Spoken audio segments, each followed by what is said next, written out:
Si están incómodos así, se pueden voltear. Lo que pasa es que me puse así para que se vea, se me hace mejor este muro que el otro. ¿Sí? Bueno. Ok, sí me escuchan bien, ¿verdad? Levanten la mano el que no me escuche. Bueno, el día de ayer, el servicio anterior, el del domingo, a la hora de estar predicando, comentamos acerca del hábito devocional. Y yo sé que hay gente nueva y a lo mejor dice, pues, ¿qué es eso del hábito devocional? Entonces quiero hablar acerca de eso, porque es bueno que todos tengamos un hábito devocional. O sea, no es nada religioso. ¿Qué es un hábito devocional? Un hábito devocional es un momento especial del día dedicado a la comunicación con Dios. Porque sabemos que Dios está en todas partes, está en todo momento, Dios nos escucha, pero es bueno crear hábitos. Todos tenemos hábitos malos y hábitos buenos, ¿sí?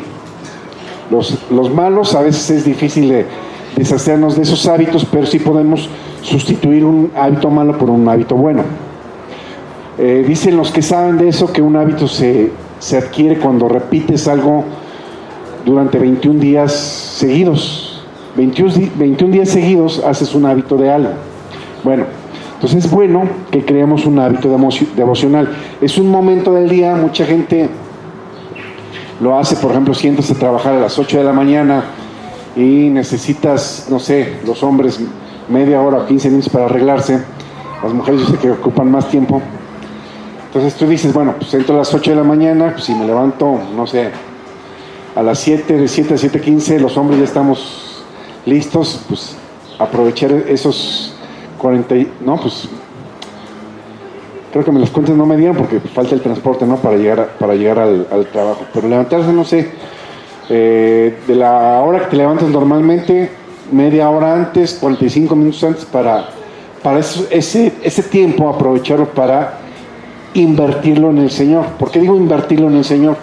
Porque muchas veces cuando no dedicamos nuestro día al Señor, se nos complica más la existencia ese día que en los días que sí lo hacemos. Cuando tú inviertes ese tiempo en poner tu día en manos del Señor, pues Dios se va a encargar de que todo tu día te salga bien. ¿Ven?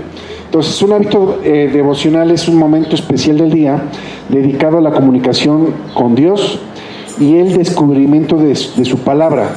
Mediante la meditación y la oración es posible entrar en contacto directo con Dios y armonizar nuestras vidas en muchos aspectos. Crear un hábito devocional no es solo para unas cuantas personas, no es exclusivo para los líderes, es algo que cada creyente debe de desarrollar. Cada uno de nosotros debe de desarrollar ese hábito devocional, ¿sí? Ese momento que apartas para orar, para leer la palabra un poquito, para alabar a Dios. De hecho, no lo vamos a mencionar ahora, pero cuando estudiamos el Padre Nuestro, que es la oración modelo que Jesús nos enseñó, vemos cómo en el Padre Nuestro empieza, antes de hacer peticiones, empieza alabando. Padre nuestro que estás en los cielos, santificado sea tu... ¿Eso qué es? Alabanza a Dios. Entonces empezamos nuestra oración con alabanza a Dios, ¿sí? Alabamos a Dios, hacemos nuestras peticiones, leemos la palabra y mencionábamos el domingo que también dejamos un espacio para escuchar a Dios, que es lo que normalmente no hacemos. Yo les decía el domingo, no sabemos cómo escucharlo. Ok, te voy a poner un ejemplo. Dios nos habla a todos nos habla Dios. Nada más hay que aprender a diferenciar cuándo es Dios, cuándo es el diablo y cuándo son tus pensamientos. Por ejemplo, cuando te estás dando un agarrón con Mitch, algo raro.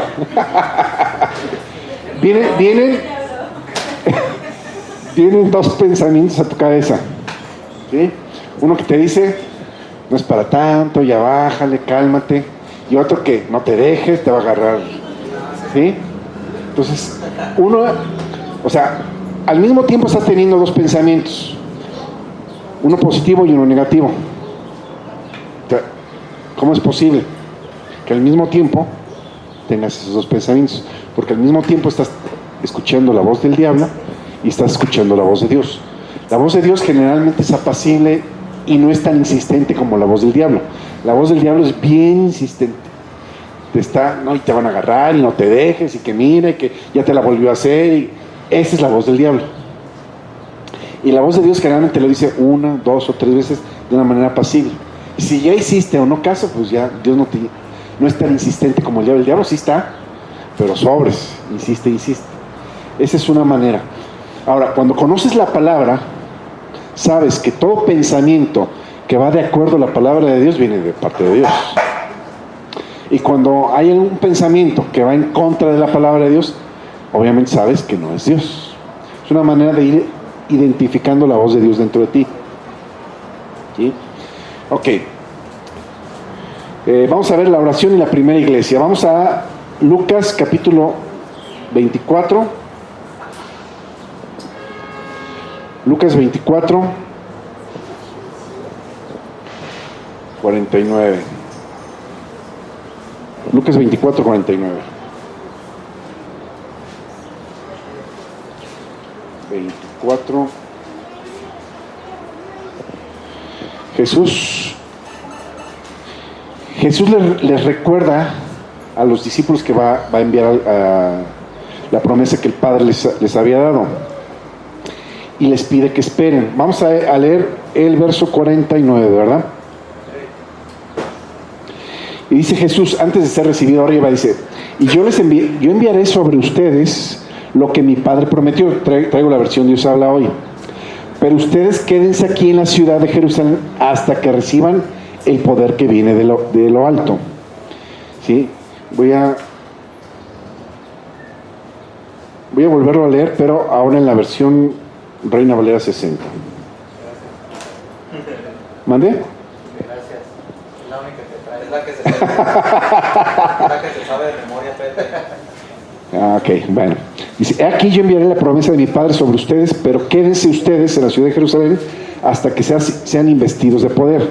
Entonces lo que está diciendo Jesús a los discípulos es: no se vayan, quédense en Jerusalén y esperen la promesa del Padre. ¿Qué es esperar? Tienen que esperar en Dios, obviamente, ¿no? ¿Qué es esperar en Dios? Quedarse acostado, rascándose la barriga. ¿Qué es esperar en Dios? Confiar, tener paciencia y orar, ¿no?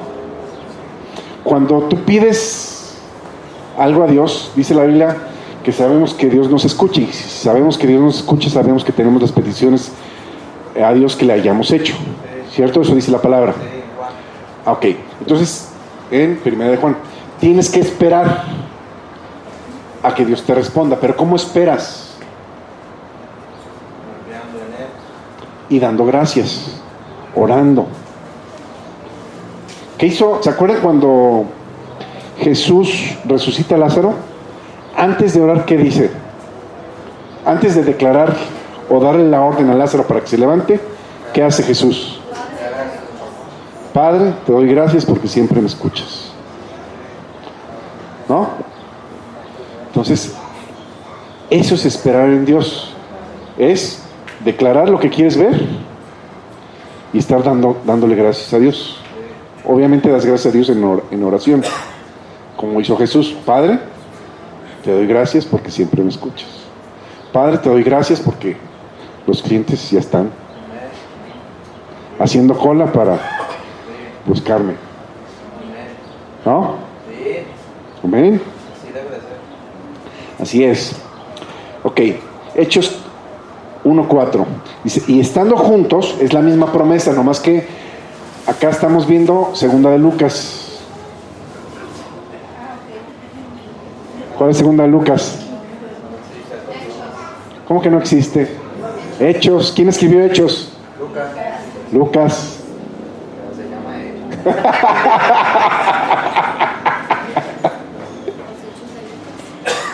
Son hechos, se llaman los Hechos de los Apóstoles, pero lo escribió el doctor Lucas.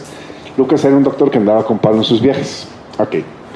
Entonces, en Lucas, en Hechos, retoma Lucas, ¿sí?, lo del Evangelio. Y dice, Hechos 1:4. Dice, y estando juntos, les mandó que no se fueran de Jerusalén. ¿Quién les mandó? Jesús. Qué bueno que están poniendo atención. Jesús. Sino que esperasen la promesa del Padre que oyeron, dijo de mí. Ahora, ¿se acuerdan cuándo viene la promesa? La promesa viene en Pentecostés.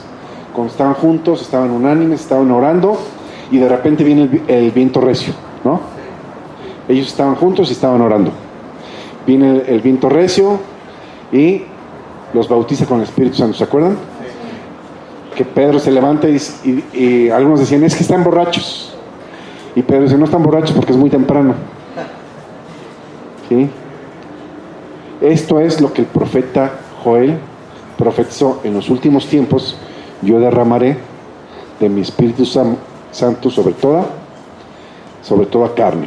Ok, vamos a seguir. ¿Y cuál era la promesa del Padre?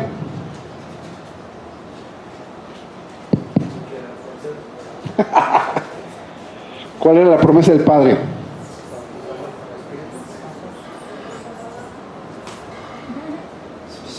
¡Qué bárbaros! ¿Cuánto? ¿Mandé? ¿Cuál era la promesa del Padre? Que iba el Espíritu. La promesa es el Espíritu Santo. ¿Sí? No se vayan de Jerusalén hasta que venga sobre ustedes el Espíritu Santo. Entonces la promesa es el Espíritu, ¿no? Esa es la promesa, el Espíritu, el cual ya todos recibimos. Eso. Verso 8 dice, pero recibirán poder. Estamos leyendo el capítulo 1 de Hechos. Leímos el verso 4, nos saltamos hasta el verso 8 y dice, pero recibirán poder cuando venga sobre ustedes el Espíritu Santo. Ya tenemos poder. Amén. Ya tenemos ese poder, porque el Espíritu Santo ya vino sobre nosotros. Ahora, poder. Otra cosa es usarlo. Pero aquí hay algo interesante. ¿Poder para qué? Para las buenas obras que de antemano hay preparado para que murieran. Vamos a leer para qué. ¿Cuántas veces? ¿Alguien ha leído este pasaje? Ya lo hemos leído en la iglesia. ¿O no? Ok. Pero recibirán poder cuando haya venido sobre ustedes el Espíritu Santo. ¿Y qué? Entonces, ¿para qué es el poder de Dios? Para dar testigo, para ser testimonio.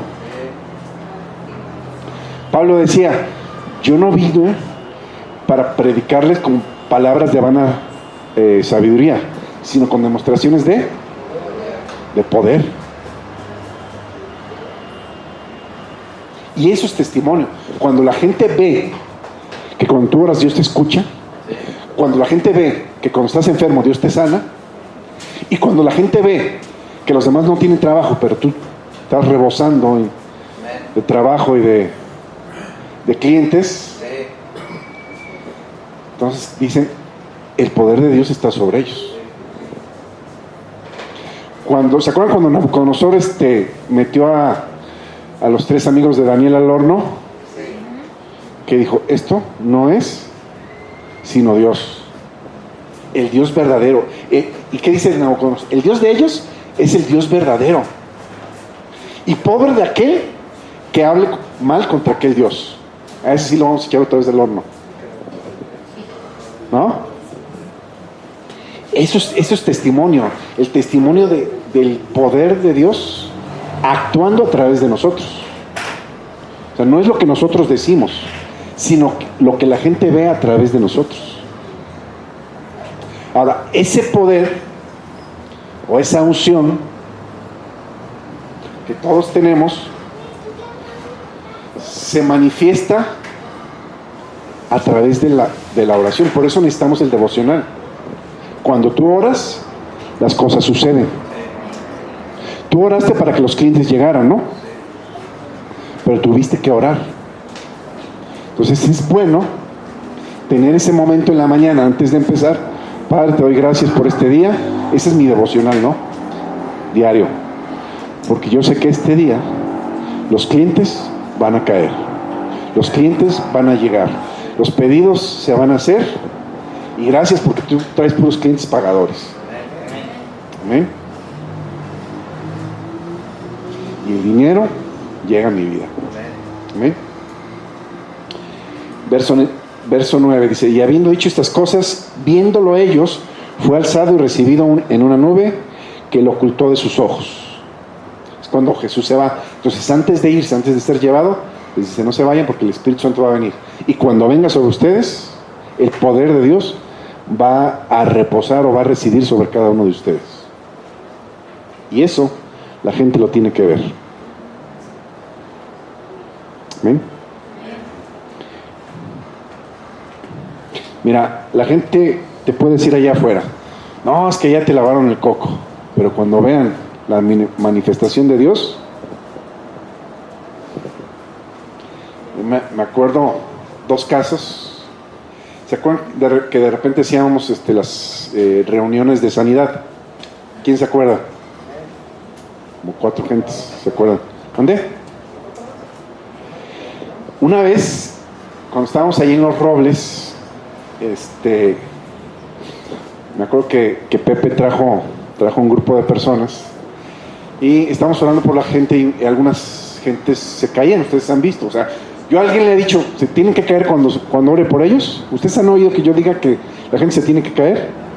No, pero a veces la gente se cae y nunca le digo, porque ha llegado gente nueva y hemos orado por ellos y ellos jamás han oído o visto nada de eso y de repente se caen. Y entonces una de la gente que trajo Pepe, me acuerdo ese día, empezó a criticar: no, es que les pagan pareros, que no sé qué. Yo no sabía, yo no me había dado cuenta de los comentarios que había hecho esta señora. Pero cuando pasa al frente, como que pasó a ver si es cierto.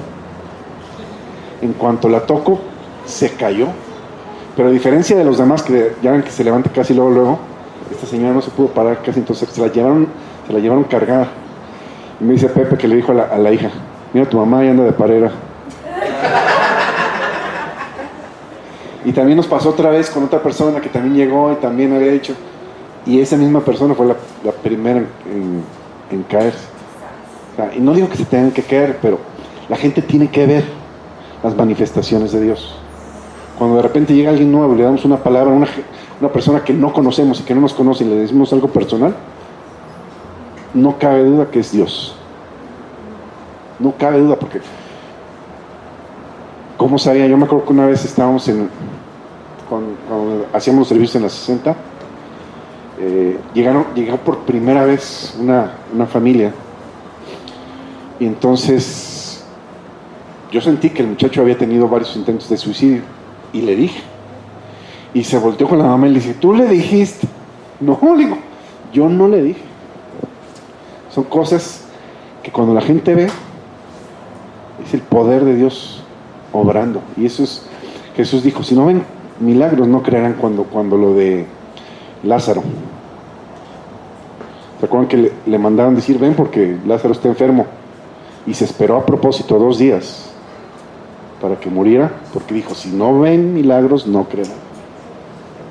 ¿Qué dijeron los fariseos? Este hombre está haciendo muchos milagros después de que levantó a Lázaro. A Pablo se llevaban sus trapos y la gente que era sanada. Pedro caminando por la calle y su sombra sanaba a la gente. O sea, no es la sombra, es el poder de Dios reposando en ellos. Pero ellos tenían una comunión con Dios que no todos, lo voy a decir de esta manera, no todos quieren pagar el precio por tener. Sí, porque queremos hacer lo que hizo Pablo, lo que hizo Pedro, pero no estamos dispuestos a orar el tiempo que ellos oraran y otras cosas. ¿Mandé? A renunciar a la carne. Yo me acuerdo hace muchos años, todavía estábamos con mi pastor, estaba orando yo en la iglesia y yo le decía a Dios, Dios mío, úsame como usaste al apóstol Pablo. Y así estaba orando, ¿no? Padre, úsame. No esperaba que me contestara. Y me contestó en ese momento Dios, porque vi una voz en mi cabeza que me dijo, ¿estás dispuesto a pasar por lo que pasó Pablo? ¿Me creas que es hora que todavía no le puedo contestar? En serio, o sea, porque la verdad es fácil decir, no, sí, mi vida, como Pedro, mi vida daré por ti, ajá, tu vida darás por mí. Antes de que cante el gallo me habrás negado 3 veces. Si somos sinceros, porque me ha tocado oír mucha gente que dice, no, yo estoy dispuesto a dar mi vida por Dios, y no están dispuestos a orar media hora diaria y quieren dar su vida por Dios. Por Dios. Ok, ¿cuánto tiempo llevo? Porque luego se me va la onda. Le quedan 9. Uy, apenas llevo 2 versículos, ¿no? Empezando. Ok, en Hechos 2, del 1 al 14, es con lo que comentábamos que es la venida del Espíritu Santo. Cuando el Espíritu Santo cae sobre todos en el aposento alto el día de Pentecostés. No lo vamos a leer por falta de tiempo, pero sí vamos a leer, fíjate, en el capítulo 2 es la venida del Espíritu Santo, y vamos a leer qué pasó en el capítulo 3. En el capítulo 3, en el verso 1, es inmediatamente después de ser investidos por el Espíritu Santo, dice: Pedro y Juan subían juntos al templo a la hora 9 de la oración, y era traído un hombre cojo de nacimiento, a quien ponía cada día a la puerta del templo, que se llamaba La Hermosa, para que pidiese limosna de los que estaban en el templo. Cuando vio a Pedro y a Juan que iba a entrar en el templo, les rogaba que les diese limosna. Pero Juan, dice Pedro, con Juan, fijando en él los ojos, le dijo: míranos. Fíjate qué interesante, o sea, le pide limosna, yo creo que ni volteaba a ver ya, pidiendo limosna, y se voltea a Pedro y le dice: míranos. Entonces él les estuvo atento, esperando recibir de ellos algo. Dijo: me van a dar algo. Y sí, recibió algo. Mas Pedro dijo: no tengo plata ni oro, pero lo que tengo les doy. En el nombre de Jesús de Nazaret, levántate y anda. Y tomándole por la mano derecha, le levantó, y al momento se le afirmaron los pies y tobillos, y saltando se puso de pie y anduvo, y entró con ellos en el templo, andando y saltando y alabando a Dios.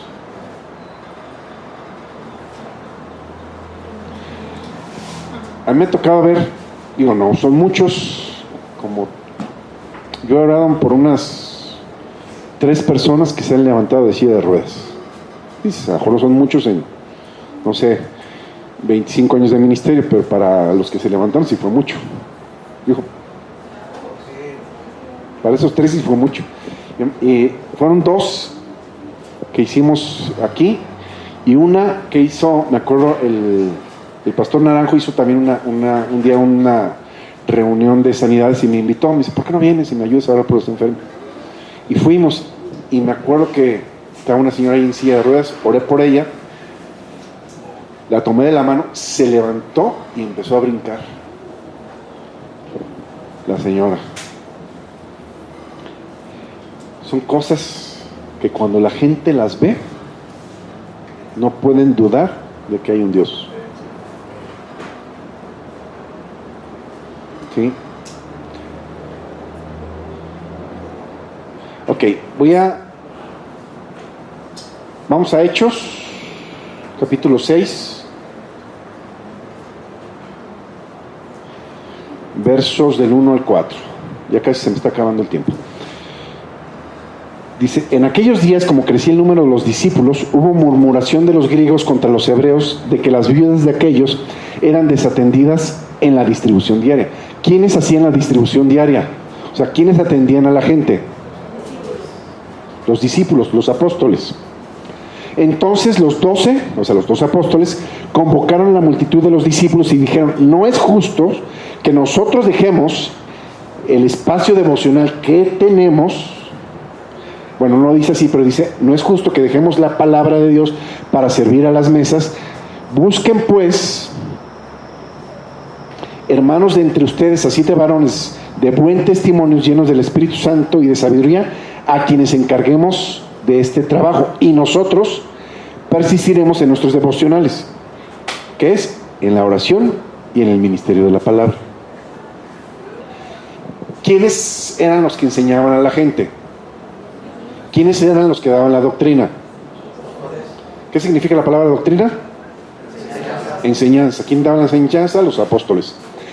Y los apóstoles no tenían la Biblia como la que tenemos ahorita. Entonces, ¿ellos de dónde recibían la palabra? Directamente del Espíritu Santo. Entonces necesitaban forzosamente esos momentos de oración. Necesitaban sus momentos devocionales para poder tener que dar al pueblo. Porque si no oraban, no tenían que dar al pueblo. ¿Sí me explico? Pero así como ellos, cada uno de nosotros necesitamos ese momento devocional, porque también en ese momento devocional te va a decir, a lo mejor tú ya tenías planeado de un día para otro visitar a cierto cliente, y a lo mejor Dios te dice, no vayas con ese, ve mejor con fulano. Y si vas con fulano vas a tener la venta segura, y el otro a lo mejor no te hace perder el tiempo. Son cosas que en el momento del devocional Dios te tiene que revelar a ti y a cada uno de nosotros. Por eso es importante, y lo dije al principio, invertir. No es perder el tiempo, es invertir en buscar a Dios cada día antes de empezar el día. De hecho lo dicen los salmos, ¿no? De madrugada yo te buscaré. ¿Qué es de madrugada? Les voy a platicar una anécdota rápida explicando qué es de madrugada. Me acuerdo que fuimos a Saltillo. Yo tuve que ir a Saltillo cuando estaba trabajando en una empresa, en una de las empresas que estaba trabajando, y en Saltillo iba a ver al patrón. Entonces ya ahí el patrón me designó unas tareas que tenía que hacer y yo me tenía que regresar a Guadalajara. Y entonces me dice el patrón, oye, ¿y mañana vas a madrugar para regresarte a Guadalajara? Le dije, sí, ¿cómo quieras vas a madrugar? No, como a las 8 de la mañana. No, se saltó risa y risa. ¿Eso es madrugar? Digo, cuando estás joven, ahorita para los jóvenes eso es madrugar, ¿no? Pero cuando dice de madrugada yo te buscaré, ¿qué significa? 4 o 5 de la mañana. ¿Mandé? Antes de que salga el sol, antes de que amanezca. 4 o 5 de la mañana. Así dice, ¿no? La Biblia, de madrugada yo te buscaré. Entonces queremos tener la respuesta, pero no queremos pagar ese precio. ¿Ven? Bueno, ahí lo dejamos de tarea. Gracias.